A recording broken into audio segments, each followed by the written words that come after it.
What's up, everybody? I know it's been a little while since y'all heard from me. I dropped the episode, but I think now is the perfect time for me to drop another episode. This episode today um, is pretty near and dear to my heart, and to me, it's very important. Um, so I don't know if a lot of you know, but September is actually Suicide Prevention Awareness Month, and I would just say that particularly holds a near and dear place to my heart because, um, like myself and many others around the world, I think we've all come across a point in life or a time when we didn't feel our best mentally, and you know we oftentimes may have thought that suicide was the way out. So with that being said, I want to just start off today's episode with just some short information about suicide awareness and the statistics and whatnot. So approximately 800,000 people die by suicide each year, making it a leading cause in death worldwide. In the United States, suicide is the second leading cause of death among individuals aged 10 to 34. 10 to 34.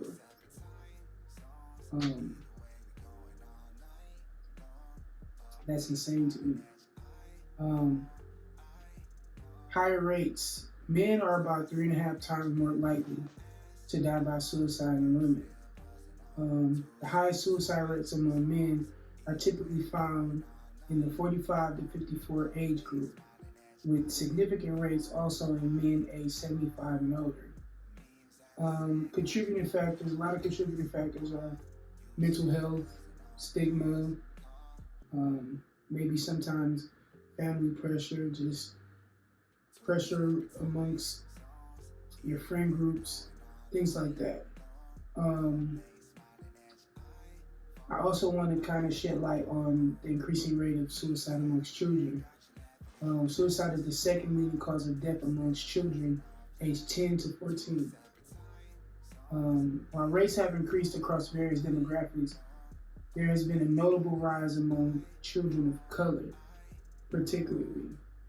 Common indicators of distress in children include changes in behavior, withdrawal from activities, and talk of self-harm or hopelessness. I kind of want to emphasize that age gap with the children from 10 to 14. I think between those ages is a very impressionable time on children. And I think in society, a lot of people look down upon mental health and about people speaking on suicide. I think that needs to stop, especially amongst the Black community.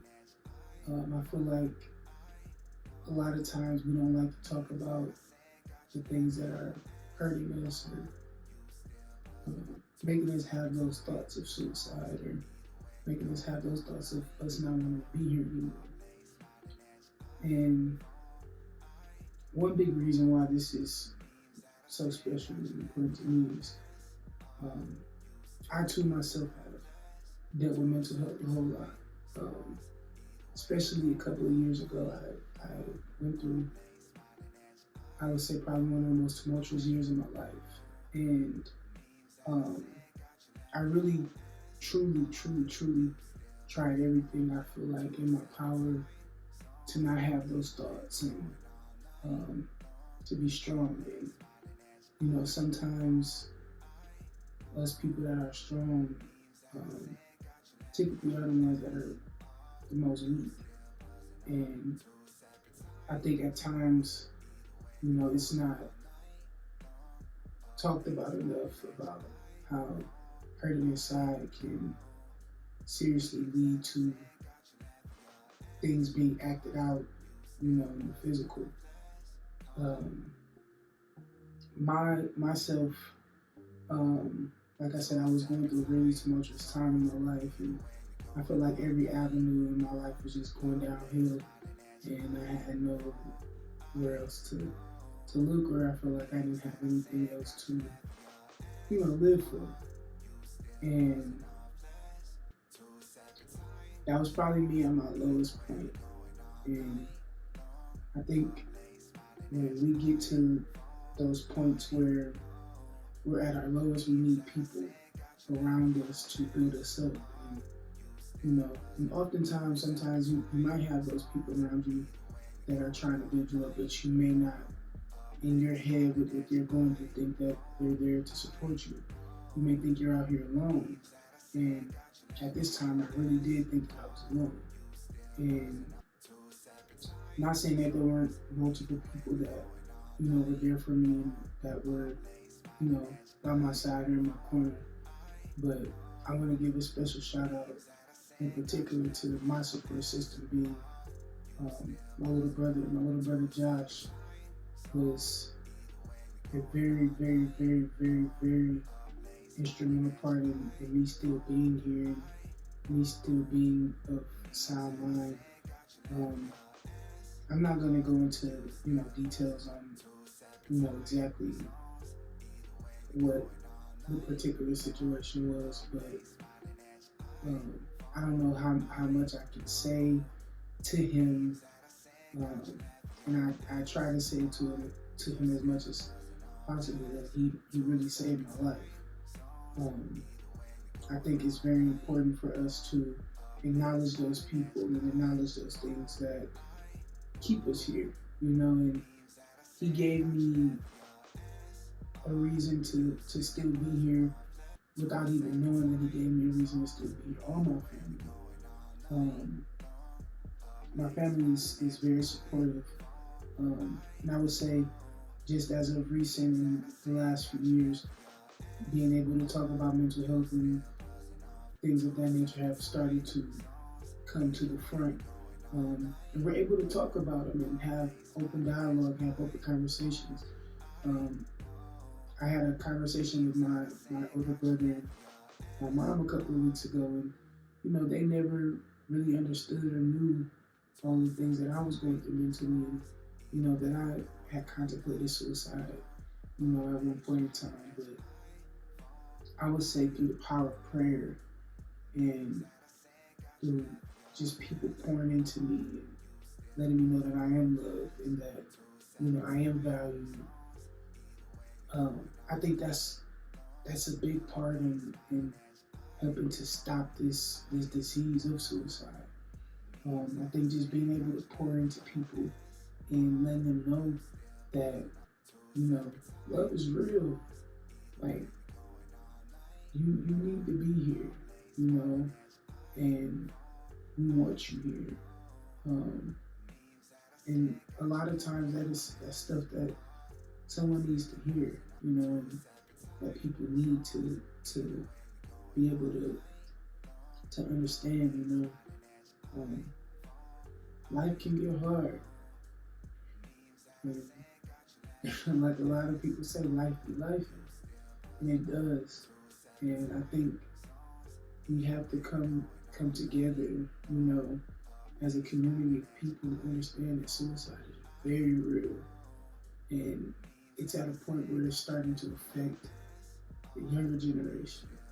And it's time that these conversations start being held and that people start to take this serious. Not saying that they don't, but we're in a battle right now, to save lives. Not just adults, kids. These kids are taking their lives. And we as a people need to come together and let these kids know, let each other know, like, love is real. Speak life and not death. like pour into your children as much as you can, because it all starts at home. Like, just one thing I will always say is my mother and my grandmother always spoke life into us, me and my siblings, and they did the best that they could, and I feel like a lot of people do the best that they can to mold their children and grandchildren and whatnot to be the best version of themselves. But sometimes as I said, lives, and we don't always have the answers, and we always might want to seek answers elsewhere. And sometimes we might not find the answers that we want. And a lot of times people think that, suicide is the way out. I'm here to tell you, as a survivor myself, there is a way out. Through prayer, through support, just know that people love you. And people want you here. People need you here. And we're going to get through this journey together. I'm not going to hold everybody up today. I just wanted to put this out there and, just let you guys know what has been going on in my head. I promise I'm going to be a lot more consistent. Like I said, life be life and things happen. I just wanted to get on here and shed some light on this particular topic and let you guys know, like, we got this. We got this. We're on the journey together. We all get at that crossroads of life where, we don't know where to go all the time. We don't have the answers. And that's okay. Like, we don't always have to have life figured out. I myself, but I would have my life figured out 100% by now. And, they say when you tell God your plans, He laughs, because, He has preordained, everything that we've gone through and we're going to go through in life. I don't know how many people are spiritual, and you don't necessarily have to be spiritual. I just think as long as you believe in something, as long as you believe that, life can get better, that, your right now is not your tomorrow, it will always get better. Just be patient, have patience, and know that tomorrow is a new day. Again, I thank you all for your time today, for tuning in, listening to me ramble. But I just think truly that this is a very serious topic, and I think that we need to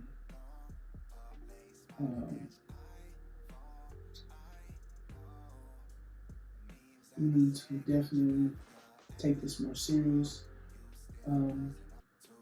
I just want to leave you guys with a couple of numbers and hotlines and things that you can do if you're going through something.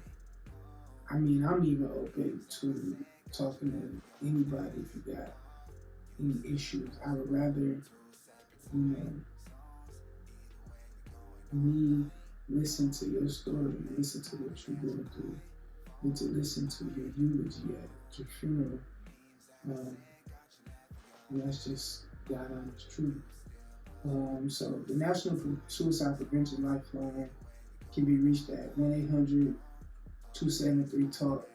That's 1-800-273-8255. The line offers 24/7 free and confidential support. Additionally, the 988 Suicide and Crisis Hotline is now available, providing easy to remember number for immediate assistance. Just dial 988 for support. Make sure you share these resources, share this video.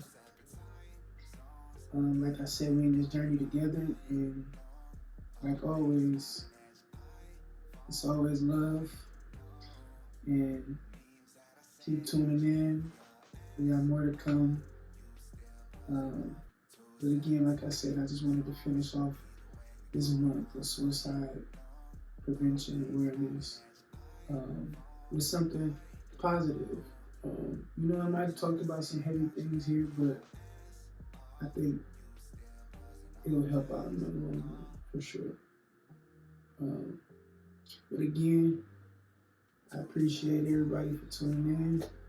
Much love. Peace.